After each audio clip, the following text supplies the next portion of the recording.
வாழ்க வையகம், வாழ்க வையகம், வாழ்க வளமுடன். அருள் தந்தை வேதாத்ரி மகரிஷி அவர்களின் நால்வொரு நற்சிந்தனை. ஏப்ரல் 15. தலைப்பு: அறிவே சிவம், சிவமே அறிவு. ஆப்பிளை எடுத்துக்கொள்வோம். ஆப்பிள் என்பது என்ன?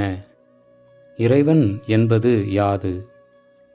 கண் புலனாக பார்க்கக்கூடியது ஆப்பிள்.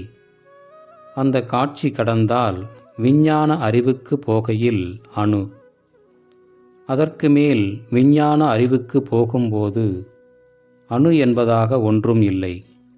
எல்லாம் வல்ல இறைவனே இயங்கு நிலையில் அணுவாக இருக்கிறான். கூடிய நிலையிலே ஆப்பிளாக இருக்கிறான்.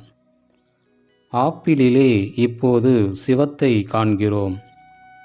சிவமே, பிரம்மமே, மெய்ப்பொருளே, தெய்வமே அசைவிலே அணுவாகி அணுக்கள் கூடி ஆப்பிளாக காட்சி அளிக்கிறது.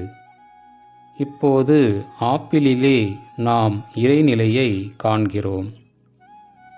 அது மாத்திரமா?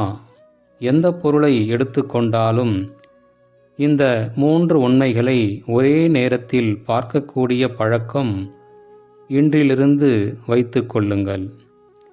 எப்பொருள் எத்தன்மைதாயினும் அப்பொருள் மெய்ப்பொருள் காண்பது அறிவு.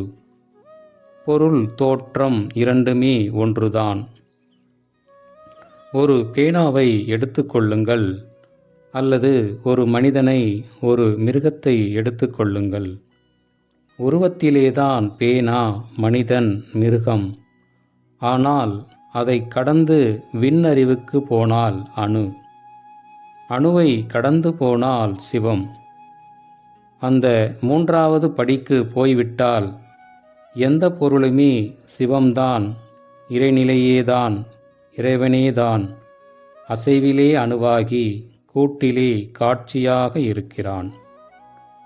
அருள் தந்தை அவர்கள் வாழ்க வளமுடன்.